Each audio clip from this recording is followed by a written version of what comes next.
So today we're going to be looking at how Jyotish divides up different portions of the day and how we can use this both in looking at horoscopes as well as some practical things we can do with it in planning our life when we go to the next lesson on Muhurta. Our focus here is going to be on what's called the Panchang, which is the 5 main dispositions that have a primary influence at any specific point in time.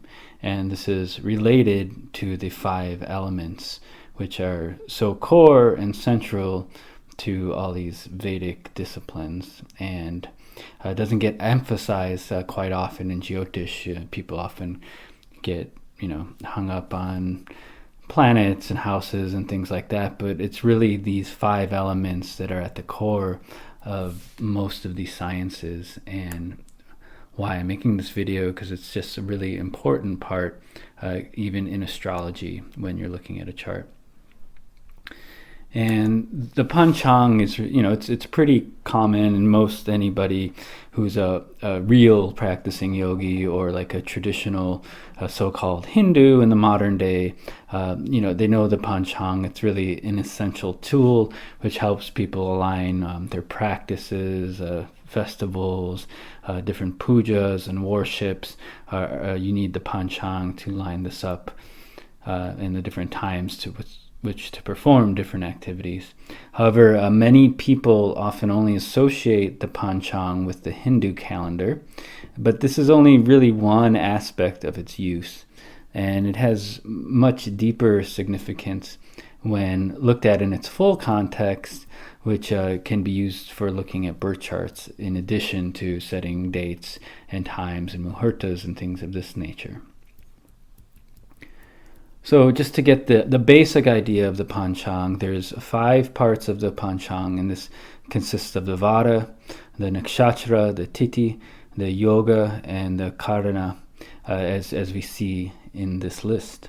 And now these 5 portions are linked up, as I mentioned, to the 5 manifested elements. And each one of these has a specific role to play at any moment in time. And, these elements link to our senses, and it's really through that we experience the world. And so this is part of that deeper connection with, how we're experiencing things and how it's manifesting at any point in time. And essentially all these limbs are calculated in various ways using the moon and the sun calculation. And so the moon and the sun are really the prime sources of light in our world, and light is often associated with knowledge, and so they're given a prime importance here. Also the fact that the moon is the mind and the sun is considered the soul. These are kind of our main paradigms that are guiding us in our life. So it's these sources that are used to calculate these different Panchanga limbs. Essentially here you see that the Vara is the day, and this is based solely on the sun and the placement of the sun, which is also a prime significator when you look at charts for the overall health in the chart, but it also adds more depth when we consider the Vara ruler and who rules that day as well. And then there's the Nakshatra, which is based solely on the lunar placement, and this is how the mind and the prana gets directed in our life, which gives another fundamental source of knowledge and information about an individual. And then there's also the Tithi, which is linked to the water element, and this has to do with the separation of the angle of the sun and moon. And then there's the Yoga, which has to do with the coming together of the sun and moon and adding of the longitudes of the sun and moon, which has to do with that Akash element ruled by Jupiter, which is once again that bringing together of everything, that Akash, that space element that links everything together. While the Karana is half of a Tithi, and so it's a subdivision of that, and it's associated with the earth element as well as the work that we do in this world. Now, in this lecture, we're going to be focusing heavily on the use of the Vara, Nakshatra, and we'll be also introducing the other limbs of the Panchang. And we'll use all of this as well further in the next lecture, which is going to be focused on Muhurta and just trying to select more appropriate times for various activities based on these Panchang limbs. Once again, the Panchang, it was traditionally used in Vedic astrology as a really key and central component of reading a horoscope, as it gives an understanding of the basic components of a person's chart before looking at more specifics. So due to this, the Panchang was always listed on a person's horoscope as it provided an entry point, an entryway into the chart. However, this practice is often lost or not taken into account as much by many Neo-Vedic astrologers. And as a result, it can steer many readings in the wrong direction if the Panchang is not considered when looking at a birth chart. So essentially, you can see that the Panchang is the very ground of the birth chart. It's based on these elements, these tattvas, these basic principles, while the Rashi chart is really built on that ground, much like a house, and the divisional charts provide a magnifying glass for the various areas of life that you want to see more details in. And so you see this kind of some of this loss of approach as well in a lot of Ayurveda, where it's really the gunas or the qualities or even the elements as well, which inform how the doshas are made up and everything else in this science, which often gets glossed over for those things manifesting as a dosha. The tattvas also have a function in how they color time, and thereby they're influencing many of these levels of existence. They should not be overlooked. Now, by looking at the significations of each limb of the Panchang, we see that its use in the horoscope, we see it covers some of the most fundamental concerns we have now when considering a chart, and really speaks to this prime importance. Once again, the Vara, or the Vedic days, linked to Agni and our vitality. The nakshatras linked to the Vayu and our mind and prana, which are really two sides of the same coin when we're understanding from yoga. So there's an intimate connection there.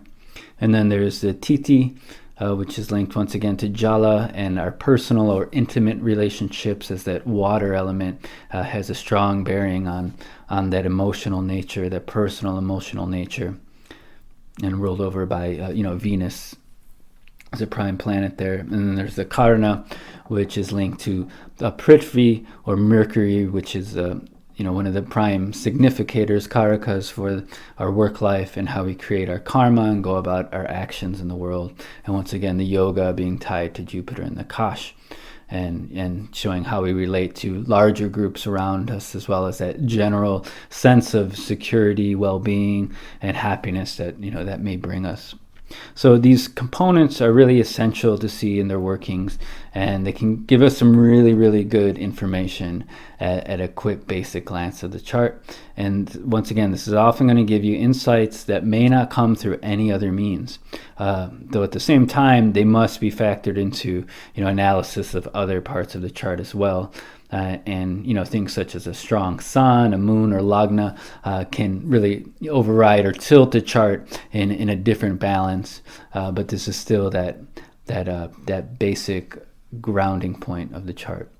Now, the Panchang is also heavily used in Muhurta, as I've mentioned, and this is the selection of auspicious timings.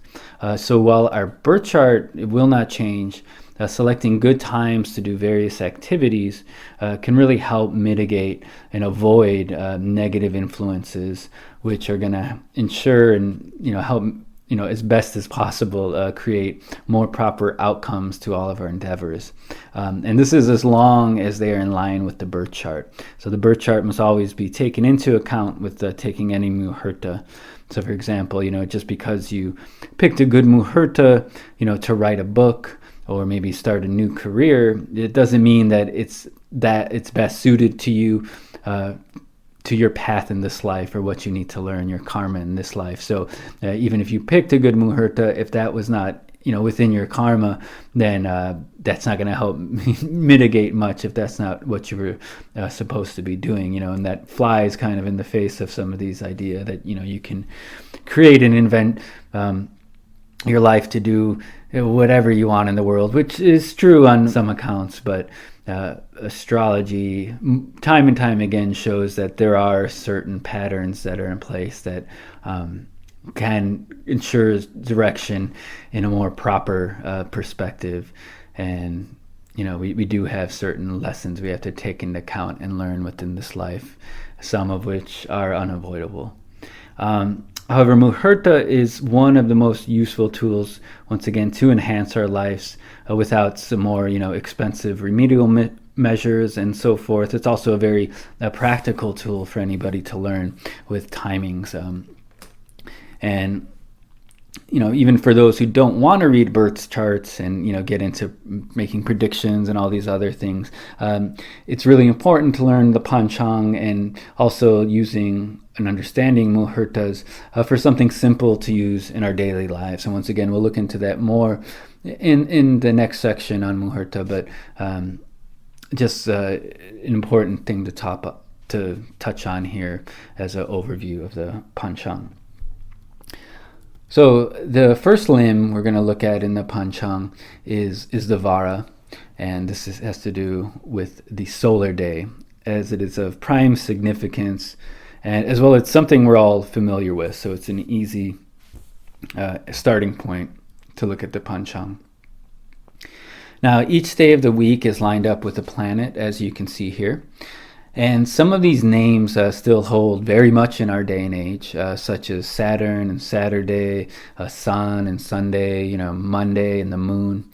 Though other modern names have been influenced by other sources, such as the Greeks and so forth, that they don't exactly align with the Vedic names, but the concept is still the same.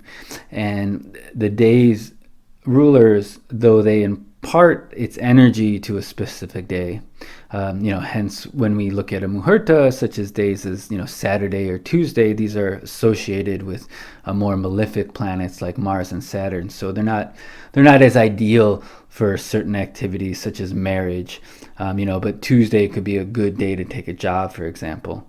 So these are there's general energies going on certain days, but there's more specifics to how it's working with a person's chart in order to use it more properly. And it's important to note too that these associations of the days with the planets, they're scenes who have commenced from the start of the Kali Yuga. So it's not just some arbitrary association with what day is what, so to speak. The Vedic day is based on the sunrise time, and so this is different, as our modern usage of midnight is more associated, with darkness, as well as the Kali Yuga, because it's a wholly artificial time, more or less, that's been chosen based more on the dictates of business practicality versus the rhythms of nature and the rising of the sun, as Vedic knowledge is really based in. And so this is really important to take into account when doing sankalpas or practices or calculations for various events, which there's different definitions which may be chosen for different events and traditions, and it's always best to follow your own tradition on this point. But the basic demarcation is that, for example, sunrise on Sunday, that's the real start of Sunday. Anything before the sunrise on Sunday is still Saturday. So you could wake up at 5 a.m. on what's considered Sunday, but it's really still Saturday. Now, it's also important to note that Sunday starts the week, and as the sun is the overlord of the day, and it's the giver of all our resources, and so it should be the starting day in our calendars as well. And it's taught that calendars that start with a Monday or any other day are actually considered inauspicious and not advised to use. So there's a little tip there. But when the day starts, that planet is considered to rule the Vara for that day, and its energies are considered to be predominating on that day.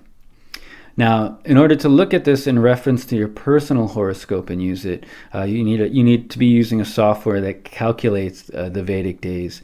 And the Jagannath Hora is the most infamous, freely available Vedic software, and still very powerful, very awesome program, and just a blessing that that's available. So if you don't have a software for that, you can pick that up. But the information should be found in the Basics tab, along with the rest of the Panchang and other details like the rulers and everything of all these limbs. So it's fairly easy to look this information up.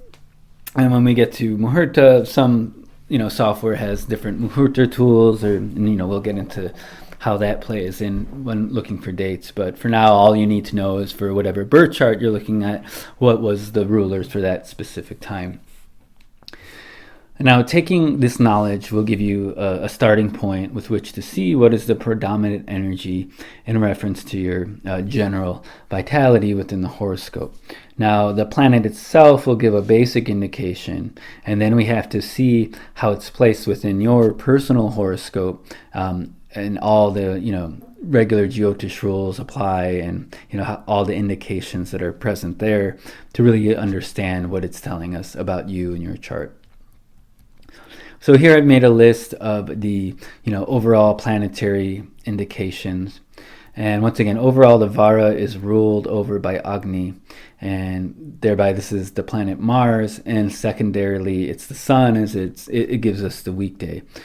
So as we know, Agni Tattva, it can give the person their vitality, their energy, and their strength. And so this Vara Lord really shows that overall nature of the person and this aspect of their health, namely in how much energy they have and how much resiliency. So from our previous Ayurvedic lessons, you'll understand how essential Agni is to the proper formation of the dhatus and the entire body. So it's the central Agni is weak, it's going to affect the rest of the health. And but if it's strong, then it can build a healthy body, and the person will have a strong vitality and can withstand a lot. Now, along with this, Mars can also show strength in how we use this vitality to lead, to more individual or more selfish ends, while the Sun, which is this other planet associated with Agni, it often acts on a higher level, and it's more apt to, follow a spiritual and disciplined life. So, there's different levels of Agni, but in general, that's what we're working with here. And those planets, the Sun and Mars, can impart a secondary consideration. If one of them doesn't rule your Vara, then there's a secondary consideration when looking at the Vara to see another influence on what's happening with that. Now, when either of these planets are weak, such as Mars or Sun, they can also make us unfocused and unsure of how to use our energy, along with bringing some weak vitality, leading us to need to protect ourselves in various ways.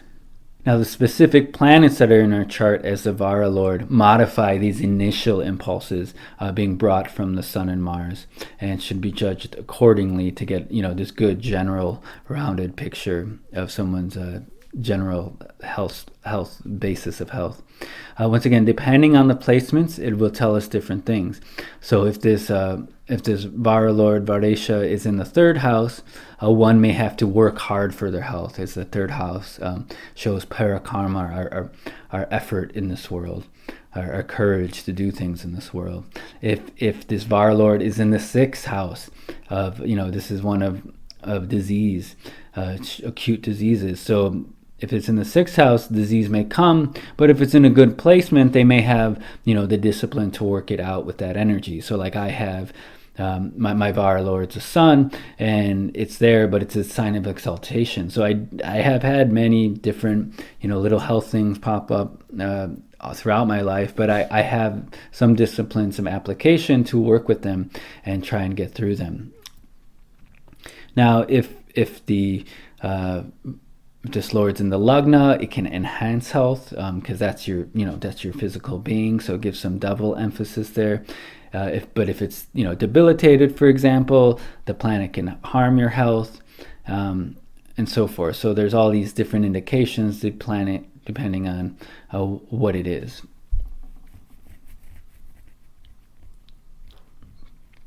And if you want to help, just a little side note, depending where the planet is, you can look to the seventh house from where the Vara Lord is there for what you can do to help it out with the health, with the vitality. So, for example, if your seventh is in the third, if your Vara Lord is in the third house, the seventh from there would be the ninth house. So a sadhana, a spiritual practice, may help your vitality much better than other people. While if your Vara Lord is in the sixth house, then the seventh from there is the 12th house. So that's the house of sleep. So sleeping may help your vitality, or maybe traveling abroad possibly will help it. But sleep is a little more of a health thing. But traveling can do wonders for people as well. Venus, of course, is a natural healing planet. So if Venus conjoins with this Vara Lord as well, I can give you a strong healing power. So things like the Mrityunjaya mantra that can help greatly. But any planet with the Vara or any of these things will influence it. So if like Ketu's with the Vara Lord, Ketu shows sudden changes in health, so it can bring sudden impacts on your health. And so like this, we can learn to read the different indications on the chart. On a personal level, the Vara can also tell us some of what a person may be like in how they express themselves in the world, their basic personality. Just like the sun is an expressive planet, or the Mars, can give us strength to do our work, to do our parikrama in the world, that, third house significator. If you look in texts like Jataka Parijata, this breaks down a host of categories like this, including, the lunar month and year, the Lord of the year, the Lord of the month, even different seasons. It gives indications for people being born in to show how the personality is affected. And so you take all these things and layer them on, and it gives you a lot of information. But we're just sticking to the Vara here right now. But such thinking as it is actually paralleled within modern science now, and they're actually I'm seeing these different studies pop up, how people born in different seasons or different birth years actually show different traits coming up in people. So there's definitely something that the ancients were onto with these placements. Though once again, they've detailed an amazing amount of knowledge here, and much deeper than anything that science has even fathomed yet. So just interesting parallels if you look into it. Now, I've posted some basic connotations here for the Vara Lord, which can be, more or less extrapolated from any standard Jyotish knowledge on the planet. So should be nothing new to you at this point. And I'm just giving them here for a general reference. And, there's much more to consider. It depends on positive or negative, how that planet's placed. But these are the, just general jumping off points for what each planet shows. As well as, the doshas of each lord, and the guna can add, an added depth of understanding to how that's adding some emphasis to that person. Now, ultimately, all these indications should be checked in the actual placement of the chart once again, and any planet conjoining or strongly aspecting it will modify this initial impulse. You have to do that, blending, which is, the key to Jyotish. Now, the day can also be divided into various other portions. Based on the Hora, which is the Vedic hour, you can also divide the day into different nakshatras and how they correspond to a division of the day. There's periods of rising and falling elements, which we'll look at in our look at Swara Yoga. There's a predominance of sattva, rajas, or tamas at different times of the day. So there's many different divisions that you can take, and the more you can get in touch with, the more knowledge you're going to have. But it gets very overwhelming to begin with. So we're going to focus on the Hora here, which is the hour.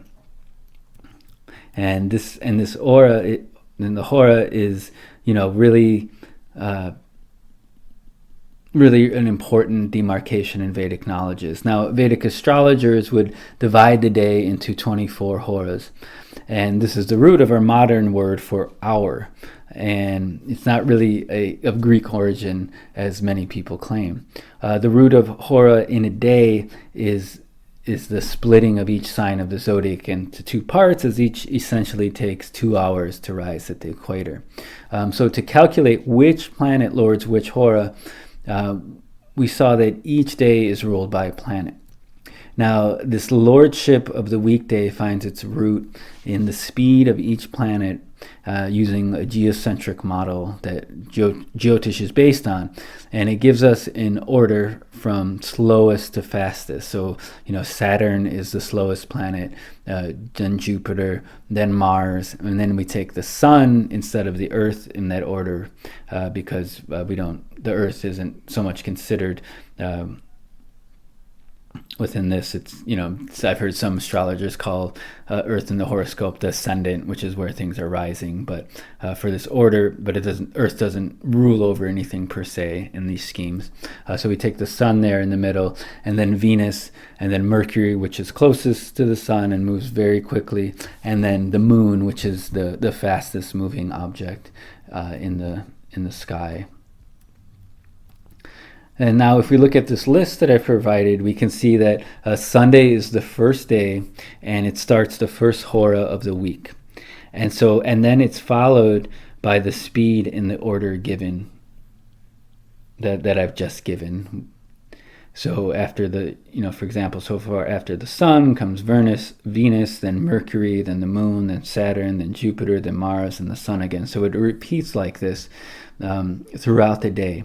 And we see that the planet that would be next at the end of the cycle for Sunday here, and that planet is the one that starts or rules the next day. And the next day after that is the Moon here, as you'll see in this chart. So that first planet rules the whole day, and then the hora just adds a variation on that basic impulse throughout the rest of the day. And this is how we've derived our modern order of the weekdays, and it's based here right in astrology, right in the order of the planets. So an interesting fact. So in essence, you could say if somebody doesn't believe in astrology, then you can maybe throw this on them, and everyone in some sense is a practicing astrologer, so to speak. But for the rest of this chart, you'll have to extrapolate the rest of it for full use. And it's just a good exercise to do anything, and a useful thing to be able to kind of calculate this, especially when we get to Muhurta and showing you some ways to use this. That's really important. I would like to note that you will often see people calculating this chart by dividing the sunrise to sunset time by 12, and then they take the sunset to the next sunrise time and they divide that by 12 and get two different sets of hora. However, this calculation and differentiation of the sunrise sunset was never demarcated by Parasara in divining the hora and the calculation of something called the hora lagna, and that really seems to crept in from kind of poor translation of the text. So this might have been, I know in the Jataka Parijata, they mention the horas in the evening and in the morning. However, sunrise, sunset at the place where that text was written, and so a lot of these other texts in India, they were equal throughout the year, and so there was little variation within the hora to begin with, and it was more or less likely understood that the horas were equal throughout the day, and so this is a big difference you'll see around that. But for what we're teaching here, we don't change. There's 24 hours throughout the day. They start in the beginning of the day, they end at the last hora of the day. So now for hora usage, we can use the hora much as the hora ruler shows our general vitality. Much as the Vara ruler shows our general vitality, this hora ruler can show how we apply that energy into the world. And it can modify that initial impulse of the Vara ruler for better or for worse. And so when both of them align, they can show really an intense energy in one direction. And depending where it is in the birth chart, it'll show how that impulse gets expressed. So, depending on the house, the sign, the planet, everything, all these Jyotish rules to show how that gets expressed. However, if there's a conflict between the Lord of the day and the Lord of the hour, or if they're in, different elements such as fire and water, which are, difficult energies to bring together, it can create a really volatile relationship. So one would have to be careful in how they express themselves and how they act in the world. And one can also, you can just study the basic planetary relationships between these planets to get an idea of how they're interacting, and it'll give a good general mix for how that might be affecting you and your placements. So just to give a few examples of how this is working out. For example, a sun person wants to be strong, powerful. They might act with courage if the hour is ruled by the sun. But problems might come if the Vara Lord is the sun, for example, and the Hora Lord is Saturn, which he's Saturn and the sun don't get along so well, so the Saturn can suppress some of the sun's vitality. However, if they're placed in decent relationship to each other within the birth chart, it might not affect each other as much, but it still can create some problems. Now, if the Vara Lord is combusted by the sun, for example, then the Hora Lord may even take over the energy of the Vara as well. Monday and Friday, Vara with this Agni water combo, it makes it very hard for them to use their energy properly. If we look to moon people, for example, who can be very nurturing and intuitive, caring, motherly people, if the Vara is on Friday, there might be too much water, too much emotion with the moon Hora. But if these people are born on a Tuesday, so Mars rules the day and then Moon is the Hora, that can be difficult because Mars, for example, debilitates in the Moon sign, which is once again based on those basic planetary relationships. So that can be a difficult combination. Like this, you have to be well versed in those basic indications that we were setting up within Module 1 in order to get a feel and get a read on this. And just to give an example of how some of this is playing out in a regular chart, I've chosen a couple charts of more ordinary people compared to some of the larger personalities we've been looking at, just to mix it up a little bit, just to see some called layman's charts. And we'll be using these two charts throughout the limbs of Panchang, just so you get familiar and a basic feel for how this might show up in a chart. And I picked a couple charts of people I know at random, so that I can just kind of speak more to kind of what's going on here, as I know these people somewhat, as well as how it's playing out, and give a little better idea of how that's working. Just a little bit of background on these charts, just so you have them. These are the charts of two females. Both of them are very career kind of minded and orientated people, but they've gone fairly significant places. One is in the field of public housing, public housing and policy. She works a lot for nonprofits, while another has worked for various large corporations and kind of more money-orientated business through a large variety of means, but mainly through things like internet communications, websites, things of that nature. So if we look at both of their charts, first we see that the person who was born on a Tuesday, which is Mars Hora, and Mars specifically relates to logic, as well as being the karaka for land and property. So it's kind of no wonder that this person has some strong ties to an interest in how land is divided and the policies around this. Mars is also in Digbala in the 10th house of career, so it's giving a strong impulse in this direction and a strong effort to that work world. And this is one of her saving graces, if you will, as you will uncover as we go along. The Saturn here, which can give a concern, also give a concern for common people, kind of downtrodden people. But at the same time, it can bring a lot of fighting and upheaval in the workplace because there's that Saturn-Mars combination. As my teacher says, Saturn-Mars gets together, it's like a boxing ring, so it's been a difficult place. She's worked in a lot of difficult places and dealing with a lot of hard populations, like homeless youth, for example.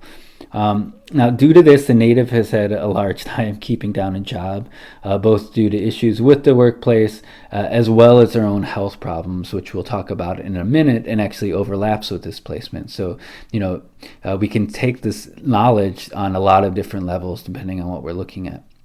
Now, this energy is applied in a Jupiterian way, which is the Hora ruler, and Jupiter rules the Hora and is in the 11th house, of which can have to do with organizations as well as groups of friends, allies, and it tallies as well with her work being at more of a benevolent, philanthropic kind of nature.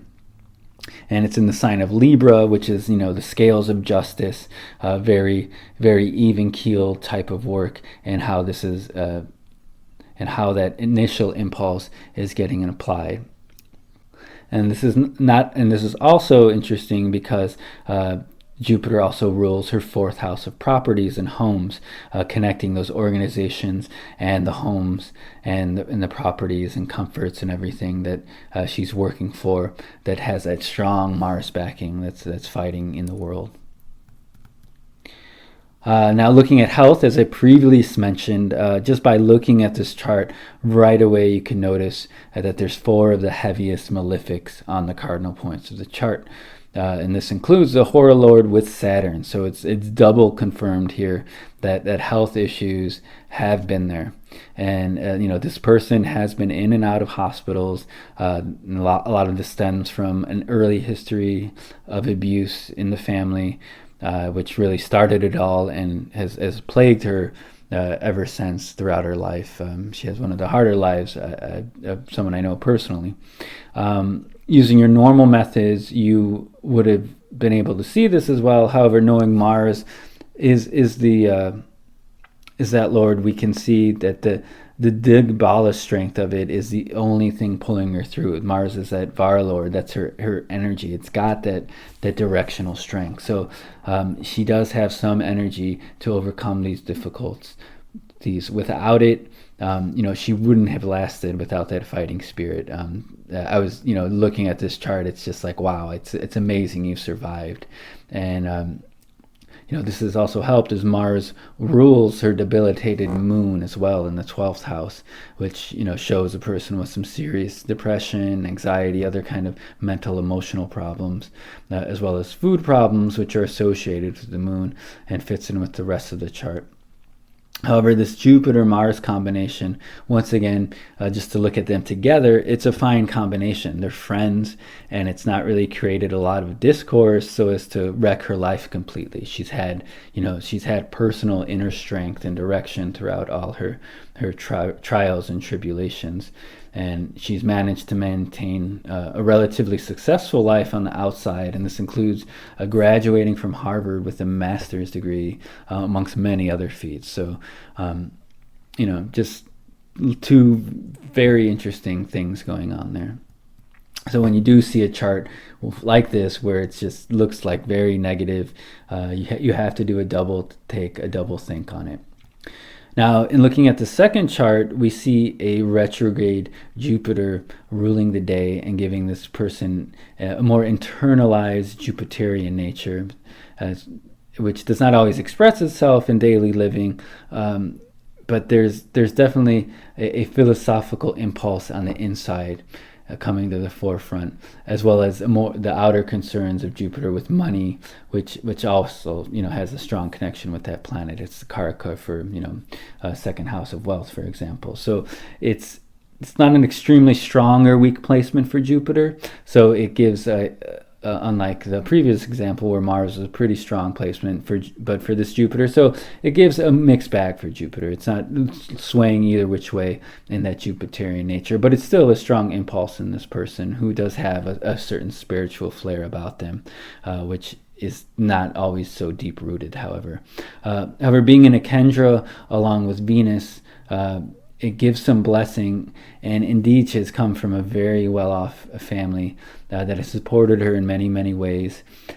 And now this gets expressed through that Hora Lord of Mars, which we once again see is with Saturn in the third house of Parakrama, which is that effort, that energy in the world, as well as it has to, those mercurial impulses, it has to do with communications and computers, things of that nature. So this placement is very strong for self-motivating behavior, as well as the Karaka Mars is in its own house, which gives that strong impulse to make her way in the world.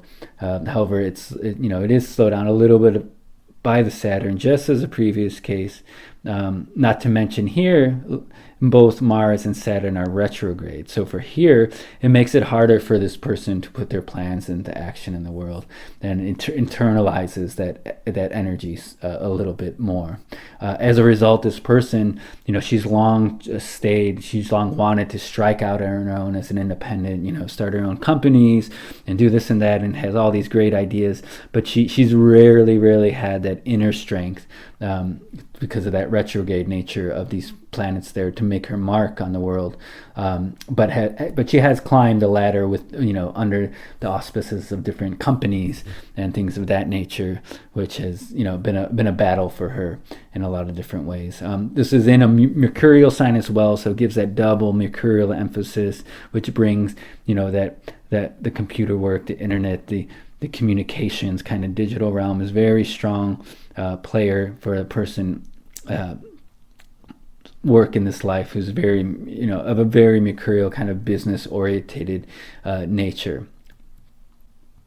Now, health-wise, looking at this chart, once again, this Jupiter, it's not in a bad or good place in this chart, but there's nothing heavily afflicting it, and Jupiter is a blessing in itself often, and this person's health really has more or less been fine. No major problems has come up with this person, and this would not really be picked up if we were looking at the normal indications of the chart for health necessarily, because we see here that Lagna Lord is in the 6th house of acute diseases with Ketu, which is that's a pretty difficult spot. The Sun is in Pisces, which isn't horrible, but it's aspected by that heavy Mars and Saturn combo, both by Graha and Rashi Drishti, which could create disaster in a person's life. But still, it's been more or less fine. There are some concerns here for later in this life, and especially with gynecological issues. But this gets a little more into medical astrology that we're going to go into than this look in the Panchang. But there are some issues that may pop up later on in life that she does have to watch out for. So you can see here how using the Panchang in this manner, you can use just this basic idea I've given to look up the various listings I've given as you move on through this lesson, and in connection with your own chart to see what it brings up. So there's a lot of information, even in this first lesson, if you're not familiar with this. So, take your time with this, as well as what we're going to be presenting further on, and feel free to post in the forums on your discussions or findings, as it's it's a really interesting way to approach a chart that'll reveal many things that weren't apparent in other ways.